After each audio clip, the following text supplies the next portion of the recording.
guys and girls, welcome back to my channel. I hope you're all doing well and I hope you're all having fun. And of course, most of all, I hope you're all getting out on the water as much as possible. We are coming to you from Reckless Riders in Rhodes, Greece, a very fantastic wingfoil spot. And we have another video about wingfoiling today. Last time on our last video, we talked about the wing control, which is the most important thing to get started in wingfoiling. And today we're going to talk a little bit more about everything else that surrounds it. So we're going to start off talking a little bit about the body position, how to pump your board and how to pump your wing in order to gain the most power out of your gear, the most efficiently in order to get flying as soon as possible. The first thing we're going to talk about is the body posture, right?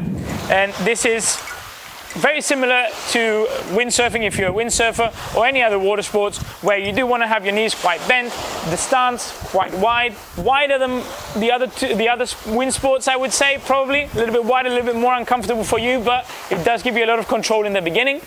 So bent knees, stiff core, pretty straight up position. Now the only difference with windsurfing or kite surfing, where you would be leaning outwards, keeping that power in and holding it, is that in wingfoiling, what you're looking for is to bring your upper body, your main weight here, your chest, over the center of the board. This way your weight is over the board, sorry, and that means that the board can stay flat and more under control than you would if you were hanging out. If you are hanging out a lot in wingfoiling, when you try to get flying on your first attempts, you will see that the board, the moment it starts flying, starts edging, and this makes it fly upwind and you fall off immediately. So keep your body weight, your chest over the center of the board, and together with this, in order to again keep that board even flatter and get more control and more speed out of it, we're going to try and keep more weight on the front leg than what we are normally used to. So you have body weight over the board, weight on the front leg. Your main goal here being to keep the board flat and under control, and that's going to help you gain much more speed, which will in turn help you fly much easier. If we get a wing in our hands here, we'll see that the position I'm talking about that you don't want to do is this, which is very normal, especially for windsurfers, to hang back like this, but this gives you far too much back leg pressure. So we want to go on our front leg, and again, we don't want to be hanging out, we want our chest over the board. This, another thing you can do to accompany this in order to make the whole feeling much easier and get a bit more speed out of your gear, is allow the wing to be in front of you here, pulling you forwards and gaining as much power as possible. It kind of feels like you're being pulled forwards over the board, but if you can control that feeling, it will help you gain speed much more, and then it will help you with the next steps, which is pumping the board. So just to recap this before we move on, we want body weight over the center of the board, legs wide, weight over the front leg in the beginning more, and then let your wing be in front of you and far away from you here, as if it's pulling you towards the front of the board. Now, let's see the next step, which would be, before we go to the wing, how to pump the board. Let's stay with the board for now, right? We'll explain how to pump the wing, which is also very, very important. But in wingfoiling, especially on the beginner foils, which are slower and have more volume in them, you will not be able to fly if you don't pump the board out of the water properly. Now, for anyone that knows an ollie on any kind of board, maybe it's windsurfing, kite surfing, snowboarding, whatever, that's what we're going to be doing. For who don't know it, I'll explain it now. Basically, it's a little pop off the water, but what you're looking to do, and this is the main thing here, is that when you do this pop, so you go onto your back leg and pop, right? When you do this pop, you're looking to bring the board back flat again. You don't want to be landing on your back leg. Now, of course, so now on this stage we're not going to be actually jumping up. What we're using the ollie for is a way of pumping the board out of the water and making it get on the foil much sooner. So if we're in this position like we are now, we said our position is like this, and what we're going to start, the difference with doing an ollie normally when wingfoiling and pumping the board is going to be that I want you to try and start from the front leg. So as you're here, we said your weight is on the front, is keeping the board flat. Then you're going to push down on it even more. This way, pushing the board, kind of like you're trying to sink it. It won't sink, don't worry, unless you have a very tiny board, which then you have to be a bit more careful. But at this stage, you shouldn't be using such a small board. But point is, you want to start pushing the front as if you're sinking it under the water in order to accelerate the board forwards and then you revert to your back leg, which makes the ollie effect, which is to pop it out, and then you come back to the front to straighten it up.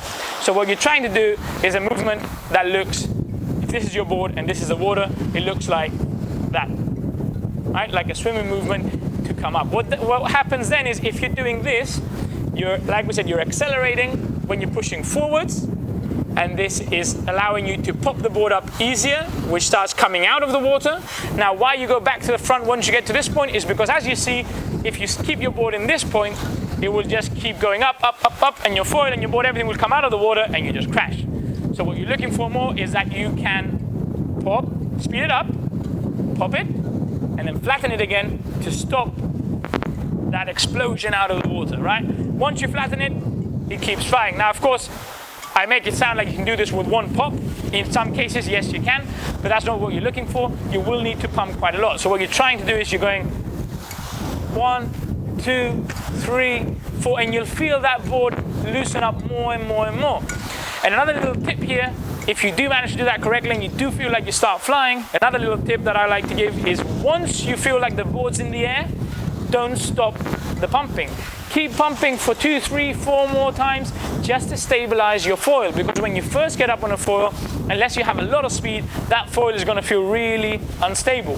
Whereas if you keep pumping it while it's in the air, it's going to keep that foil in speed and it's going to stabilize it automatically and give you a chance to get more comfortable with being in the air before you stop and fall into your normal position. Right?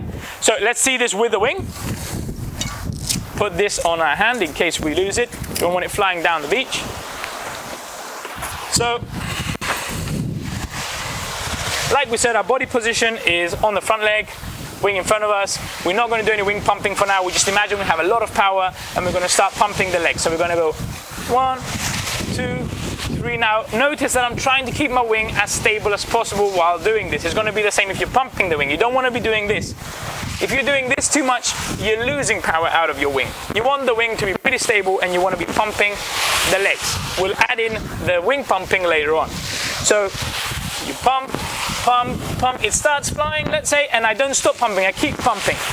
Now, a little tip here, if you do get to the point where you're flying, you should release the power out of your wing.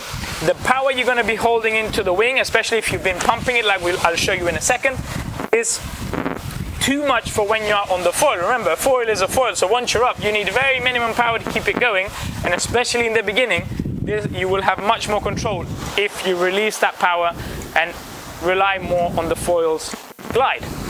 So when you get up, let's say you've started flying, the moment you start flying, release the power from the backhand, and if it's still too much, if you're on a windy day, you can also bring the wing a bit higher and just focus on getting that board nice and flat even in the air, right? Even when you're flying, you don't want your board pointing up or pointing down. This is just going to steer the foil into flying or diving. So you want to keep it nice and flat across the sea. Okay, so that's all about the board. Like we said, body position, over the board, pump, start on the front leg, revert to the back, pop it up, flatten it out again, and keep doing that until you fly, and even a little bit after you fly. Now, if there's a lot of wind, that's basically all you really need to know. But if there's not enough wind, or as in wing foiling you would normally do, you'd go in with a smaller wing as possible, you want to know how to generate power using your wing. I'd like to split it down to having, let's say, 3 ways of generating power. The first, very likely, like you just saw now, let's ignore the stances and the body and the pumping for now. If you want to generate power out of your wing, like I said, if there's a lot of power, you can just pull in the backhand and this will give you enough power to speed up and start doing your pumping. Now, this does require quite a lot of power, or you having too big of a wing for the day, because then when you're flying, it's going to be way too much wind. So that's the first way, just pulling in power and using that to speed up. Now, if it hasn't got enough power, which this is the usual case for wing foilers, because like I said, we try to take a smaller sail as possible. If there's not enough power and we want to generate power, the best way is pumping the wing. There's two ways of pumping the wing. And one is just from the backhand, and this is my favorite because especially in the beginning when you're learning, it destabilizes you the least and it's much more easy to do. So what we're going to do there is with the backhand, this one here, we're going to start pumping the wing as you would a windsurf sail, right? So if you're not windsurfers, I'll show you how it is now. From here, you just pump the backhand. Now, a few things you want to be careful of when doing this is you don't want to hear the wing slacking in the back. So you don't want to hear this.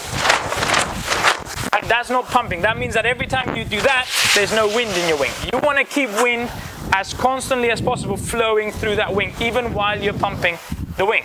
So the way to do that is your backhand here, you're going to try and pull it in to your ribs and then allow it to go back out around. So it's a pretty circular move. It's going into your ribs, back out around. Into your ribs, back out around.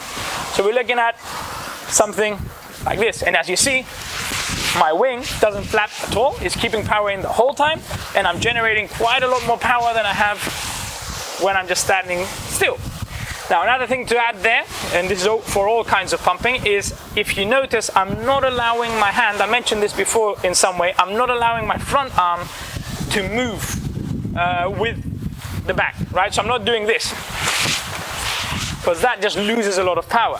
This hand is staying pretty much in place, kind of fighting, in a way, the backhand and pumping in power. So you see, I'm trying not to move my front hand too much. This is what gives me stability and control over the wing, and the backhand is just generating power. If you do both, there's too much movement there, your board starts moving, everything starts moving, no good, okay? So, that's how you pump with a backhand. Like I said, this is my favorite way of pumping, this is my favorite way of showing students and beginners how to first do it, because simply it's just much easier, I find, to keep control over it. Now, when you get a bit better, if you're comfortable on your board and if the wind is really light, then you want to do the full pump, which is a pump like this. Now, there's a lot of ways to do it. Many times I recommend people to just pump and let, especially if they have wind sports experience, obviously, pump and kind of go with the flow, do what feels right. But if you want to have a more precise explanation, the way I think it should be done is, like we said before, this is our body position, right? You let the wing go to the front. So what you're doing, in a way, is thinking as if you're scooping in the wind, and then you're going back out around again in a circular move, again, to avoid the wing flapping. So instead of just doing this, right, too much flap, not much control, very shaky, what you're doing is you're catching wind in front of you, pulling it in to your hips and allowing it to go back out around, and again, like that. So how it looks on a faster pace would be, and that would help you pick up a lot of speed, right? So let's just recap the ways of catching power, pumping. One is if you have a lot of wind, too much than what you probably need, so this is rarely used, just close the backhand and catch power. Second is backhand, circular motion into your ribs, back out around, like this. Try the front arm, stopping the back from moving your wing too much, and you generate as much power as you can. Again, this is my favorite kind for beginners especially. And the full pump, the way I recommend to do it is lean forwards, allow the power to come in, bring it into your hips, back out around. Into your hips, back out around. So this is a full big pump, and this will give you the most power and the most speed into your wing out of all the ways, right? But it is usually a bit more uncomfortable, a bit more shaky to do. However, if you have good control of your wing, like we said before, and you're comfortable on the board, it shouldn't be a problem at all. So let's quickly recap everything, just to make sure you understand everything in the way it should be. Excluding the wing control, which was on the last video, we want our body position to be wide stance, weight over the front, chest over the center of the board. Hold the wing more in front of you, here, not right next to you or behind you too much. Hold it here. This is for when you're trying to get speed to get flying, right? Obviously, if you want to go upwind, you don't hold your wing here. Pumping the wing, you pump, my favorite way, the backhand, like this, circular motion into the ribs, back around, or big pump, catch wind on the front, bring it into the hips, back around, like that, yeah? Now, that, once you do it, is accompanied by the board pumping, which we explained, which is start on the front leg, push forwards, go back, pop it, come back straight. Again, 1, 2, 3, and start flying. This is done a lot, I'm exaggerating a little bit, but it's done a lot with your hips. This way you don't move everything else too much. So you go like,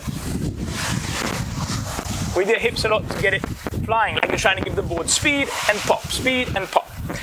And if you want to put these two together, so I would recommend looking at the second way of catching power, which is this one, right? Put these two together. You want to synchronize them. Again, just go with the flow. You want to feel a nice flow in your gear. You don't want to feel too much battling between it or too much shaking. So what you're trying to do is the moment you're catching the power, the main power, should be the moment you're pushing forward to give the main speed. So your wing's giving speed, your weight forward is giving speed, and then on the release, you try to pop it up.